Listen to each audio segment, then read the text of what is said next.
Hello everyone. आज हम colligative properties का सेकंड प्रॉपर्टी लेकर आए हैं, that is your elevation and boiling point. Last video में हमने कॉलिगेटिव प्रॉपर्टीज़ के बारे में बात की थी। कॉलिगेटिव प्रॉपर्टीज़ की first property that is your relative lowering in vapour pressure के बारे में बात की थी हमने, जिसमें हमने आपको ये बताया था कि relative lowering in vapour pressure यानी कि जब आप सॉल्यूशन बना देते हो, जब आप एक नॉन वॉलेटाइल सोल्यूट को ऐड कर देते हो सॉल्यूशन में, उसकी वजह से सरफेस में सोल्यूट और सॉल्वेंट दोनों के मॉलिक्यूल्स आ जाते हैं, जिस वजह से जो हमें वेपर प्रेशर सॉल्यूशन का मिलेगा that will be less than vapour pressure of pure solvent. यही बात की थी हमने, ठीक है। आज हम बात करेंगे एलिवेशन इन बॉइलिंग पॉइंट के बारे में। एलिवेशन इन बॉइलिंग पॉइंट को डेल टीबी से रिप्रेजेंट किया जाता है। इसी को आप और क्या कह सकते हैं, इसको आप बोल सकते हैं चेंज इन बॉइलिंग पॉइंट, ठीक है। यही आपका क्या होगा, चेंज इन बॉइलिंग पॉइंट या फिर elevation in boiling point, that is your del TB. Fine. अब देखिए दैट मीन्स, अच्छा, दोनों प्रॉपर्टीज को रिलेट करने की कोशिश कीजिएगा, जो मैंने पहले प्रॉपर्टी पढ़ाई थी और जो मैं अब पढ़ा रही हूँ, यानी first property and second property. First property was your relative lowering in vapour pressure और आज का है हमारा एलिवेशन इन बॉइलिंग पॉइंट, ठीक है। इन दोनों को रिलेट करेंगे, ये रिलेट हम बाद में करेंगे, पहले हम देखते हैं एलिवेशन इन बॉइलिंग पॉइंट में होता क्या है। जब हम सोल्यूशन में सोल्यूट को ऐड करते हैं, ध्यान रखिएगा सोल्यूट क्या है, नॉन वॉलेटाइल सोल्यूट है जो कि इवेपोरेट नहीं हो सकता, ठीक है। इवेपोरेट जो नहीं हो सकता उस सोल्यूट को हम ले रहे हैं और हम सोल्यूशन प्रिपेयर कर रहे हैं, ठीक है। अब देखिए इसमें मैंने आपको बताया कि यहाँ पे vapour pressure of solution will be lesser than vapour pressure of pure solvent, ठीक है। क्या इसका रीजन एक और हो सकता है? याद कीजिए, अगर आपने नॉन आइडियल सोल्यूशन पढ़ा होगा जो मैंने पढ़ाया था, तो नॉन आइडियल सोल्यूशन की नेगेटिव डेविएशन में मैंने आपको कुछ बताया था। नेगेटिव डेविएशन में मैंने आपको ये चीज़ बताई थी कि सोल्यूट और सॉल्वेंट में जब स्ट्रॉन्ग बॉन्डिंग हो जाती है, not particularly bonding but intermolecular force of attraction अगर सोल्यूट और सॉल्वेंट में ज़्यादा होता है, जिसकी वजह से जो सॉल्वेंट है वो प्रॉपरली इवेपोरेट नहीं हो पाता और वेपर प्रेशर सॉल्यूशन का लेस मिलता है हमें। यही हमने नॉन आइडियल सॉल्यूशन में पढ़ा था नेगेटिव डेविएशन में। नॉन आइडियल सॉल्यूशन के नेगेटिव डेविएशन में हमने यही पढ़ा था कि सोल्यूट और सॉल्वेंट का इंटरमॉलिक्यूलर फोर्स ज़्यादा होता है, जिस वजह से इवेपोरेशन नहीं हो पाता और वेपराइज नहीं हो पाएगा। वेपराइज नहीं होने की वजह से यहाँ पे जो वेपर प्रेशर बन रहा है that will be less than the pure solvent, ठीक है। अब इस पॉइंट को ध्यान रखिएगा कि इसमें क्या है, सोल्यूट और सॉल्वेंट में इंटरमॉलिक्यूलर फोर्सेस ज़्यादा हैं। अब बताइए, इंटरमॉलिक्यूलर फोर्सेस अगर सोल्यूट और सॉल्वेंट में ज़्यादा होगा तो हमें टेम्परेचर ज़्यादा देना पड़ेगा ताकि इनका बॉन्ड ब्रेक हो। इसमें क्या करना पड़ेगा, तो इनका बॉइलिंग पॉइंट क्या हो जाएगा, ज़्यादा हो जाएगा। अगर हमें टेम्परेचर ज़्यादा देना पड़ रहा है इनकी इंटरमॉलिक्यूलर फोर्सेस को हटाने के लिए, तो क्या हो जाएगा, boiling point will also rise. इसी को हम बोलते हैं एलिवेशन इन बॉइलिंग पॉइंट, ठीक है।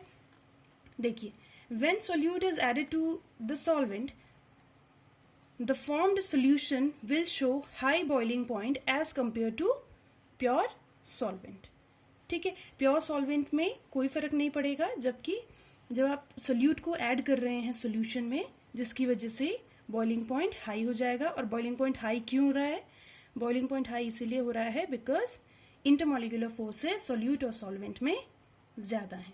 ध्यान रखिए, यहाँ पे हमने बात की थी वेपर प्रेशर सोल्यूशन का कम है, जबकि बॉइलिंग पॉइंट सोल्यूशन का ज़्यादा होगा, ठीक है।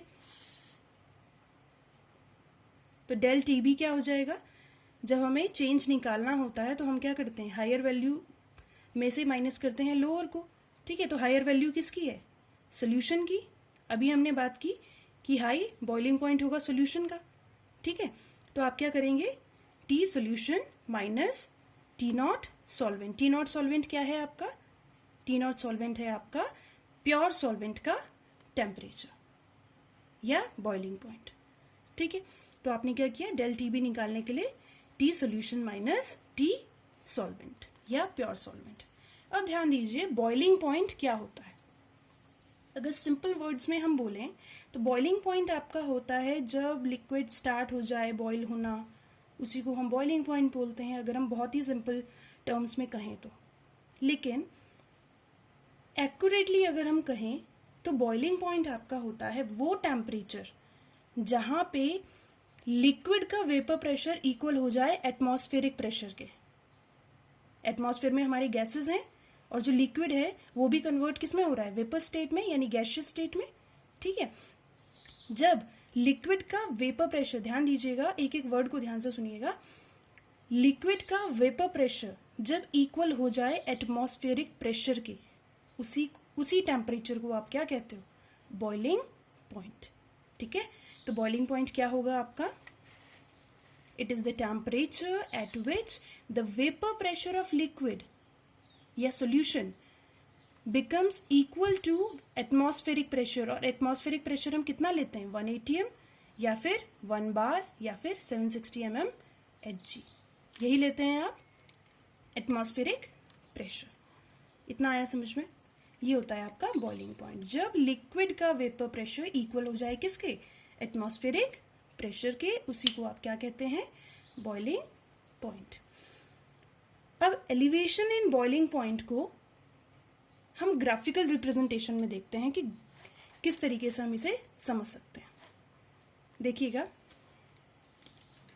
ये हम एक ग्राफ बना रहे हैं जिसमें हमने यहाँ पे टेम्परेचर ले रखा है, यहाँ पे आपने वेपर प्रेशर ले रखा है। ठीक है, सपोज मैं मान के चल रही हूं कि वेपर प्रेशर सॉल्वेंट का, प्योर सॉल्वेंट का ये है, वेपर प्रेशर सॉल्वेंट का ये है इस पर्टिकुलर टेम्परेचर पे। ठीक है, धीरे धीरे हमने इसे टेम्परेचर दिया, हीट किया और ये इवेपोरेट होना स्टार्ट हो गया। जैसे ही वेपराइज हुआ और इस पॉइंट पे ये जो मैंने डॉटेड लाइन लिख रखी है, ये बना रखी है, ये डॉटेड लाइन हम 1 एटमॉस्फेरिक प्रेशर ले रहे हैं।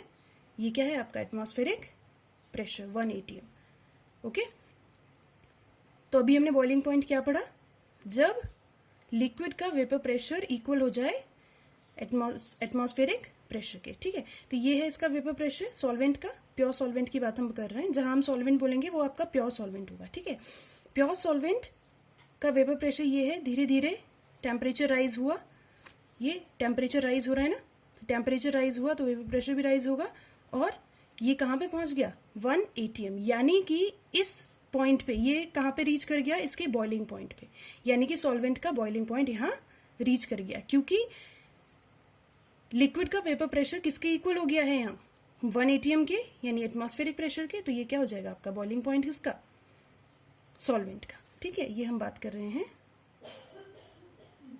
सॉल्वेंट की।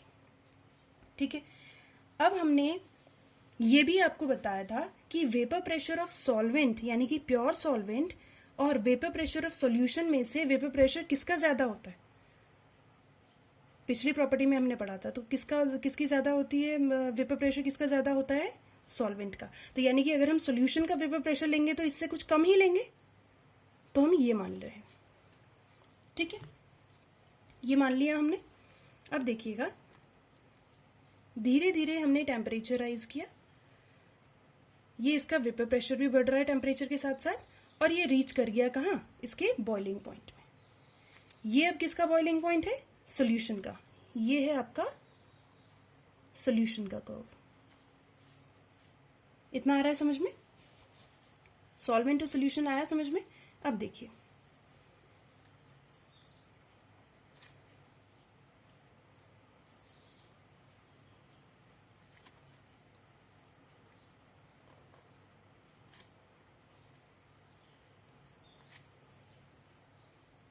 ये बॉइलिंग पॉइंट था सॉल्वेंट का, प्योर सॉल्वेंट का। तो इसे हम क्या ले लेते हैं, इसे हम लेते हैं T0B।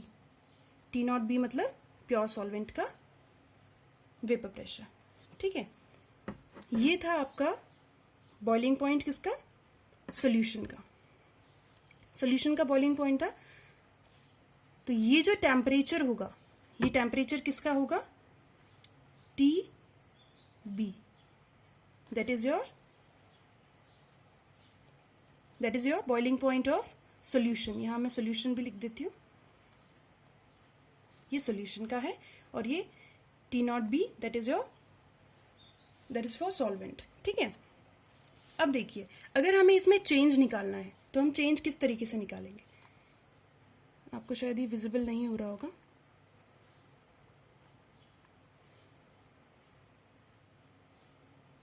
अगर हमें चेंज निकालना है तो चेंज किस तरीके से निकालेंगे, इसी को हम चेंज बोलेंगे,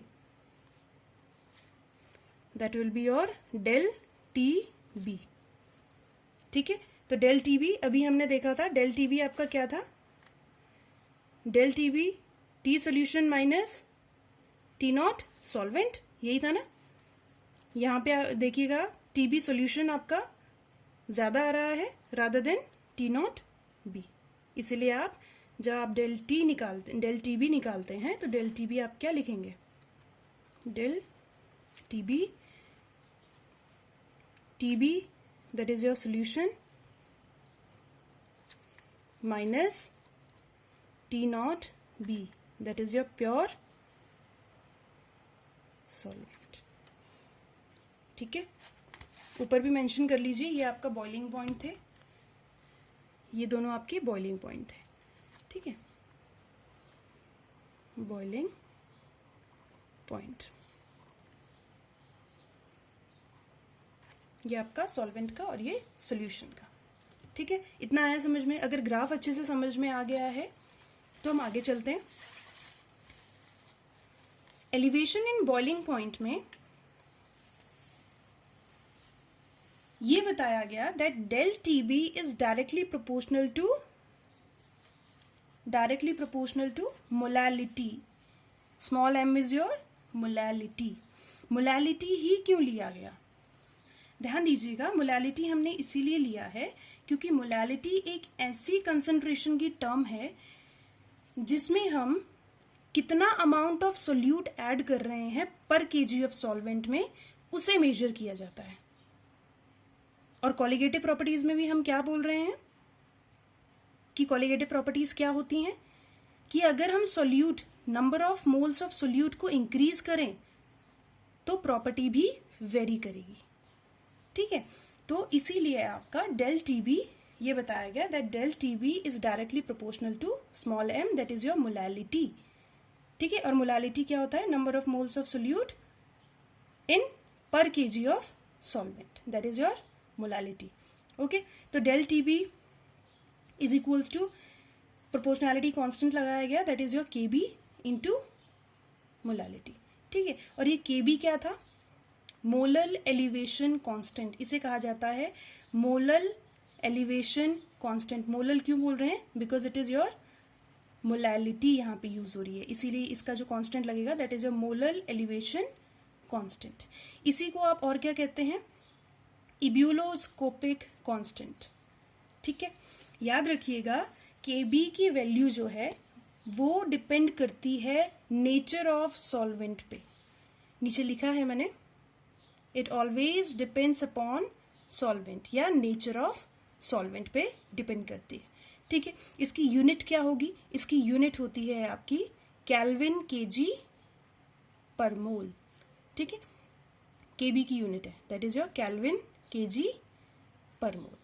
fine, del T B is equals to K B. अब देखिएगा मोलैलिटी आपका होता है number of moles of solute per KG of solvent, यही होता है। तो मोलैलिटी का फॉर्मूला हमने यहाँ पे लगा दिया। देखिएगा मोलैलिटी का फॉर्मूला हमने यहाँ लगा दिया, तो नंबर ऑफ मोल्स क्या होते हैं आपके, नंबर ऑफ मोल्स ये होता है ना, देखिए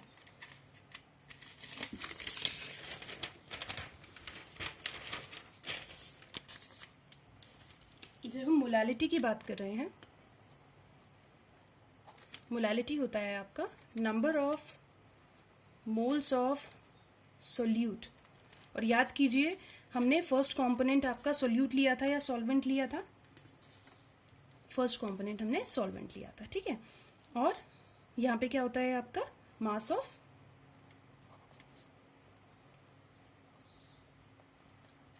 यही होता है मास ऑफ सॉल्वेंट। तो नंबर ऑफ मोल्स अगर आपको सोल्यूट के फाइंड आउट करने हैं तो आप कैसे क्या लिखेंगे, मास ऑफ सॉल्वेंट आपका क्या होता है, अगर आपको नंबर ऑफ मोल्स निकालने हैं, सॉरी, तो नंबर ऑफ मोल्स आप कैसे फाइंड आउट कर सकते हैं, मास ऑफ सॉल्वेंट अपॉन, या फिर इस तरीके से लिख लीजिए, mass of solvent upon molecular mass of solvent, यही आपका नंबर ऑफ मोल्स होता है। मास अपॉन मॉलिक्यूलर मास ही तो होता है आपका नंबर ऑफ मोल्स, ठीक है। तो W2 upon M2 and mass of solvent will be W1, ठीक है, एंड इनटू 1000, यही आपका क्या होता है, मोलैलिटी, ठीक है। इसी को हम यहाँ पे पुट कर रहे हैं, इसी को अगर हम वेल अरेंज करें तो किस तरीके से आएगा, इस तरीके से लिख सकते हैं। और यही हमने यहाँ पे लिखा है, देखिएगा यही अरेंज किया है हमने। तो यहाँ देखिए del T B is equals to K B into W2 upon M2 into 100 upon W1, ठीक है। W2 है आपका given mass of solute, W1 है आपका given mass of solvent, M2 है आपका मॉलिक्यूलर मास ऑफ सोल्यूट, ठीक है। इतना आया समझ में। एक नोट बना के लिख लीजिएगा, कई बार क्वेश्चन में आपको सॉल्वेंट गिवन होता है वाटर, अगर आपको water as a solvent given होगा क्वेश्चन में, तो मोस्ट प्रोबेबली आपको उसका टेम्परेचर नहीं गिवन होगा, यानी बॉइलिंग पॉइंट नहीं गिवन होगा, ठीक है। तो आपको ये पता होना चाहिए कि वाटर का बॉइलिंग पॉइंट होता है कितना, 100 डिग्री सेल्सियस, और केल्विन में कन्वर्ट करोगे तो वो कितना होगा, 373.15 केल्विन। एक्यूरेटली आप इसे ले सकते हो 373 भी लिख सकते हो, ठीक है। तो ये चीज ध्यान रखिएगा। If water is taken as solvent in any case, then the boiling point of solvent, यानी कि जो आपका वाटर लिया गया है दैट, उसे आप रिप्रेजेंट कैसे करते हो, टी सॉल्वेंट रिप्रेजेंट करते हो, विल बी टेकन एज 373.15। इतना आया समझ में। यानी कि अगर आपको कोई क्वेश्चन दे रखा है उसमें आपको water as a solvent given है, तो अगर आपको उसके लिए del T B find out करना हो तो आप टी नॉट सॉल्वेंट की वैल्यू क्या फाइंड आउट, सॉरी क्या रखोगे, 373 केल्विन, क्योंकि ये वाटर का बॉइलिंग पॉइंट होता है, ये अंडरस्टूड होता है, ठीक है ना। तो ये आपका कंप्लीट हो गया एलिवेशन इन बॉइलिंग पॉइंट।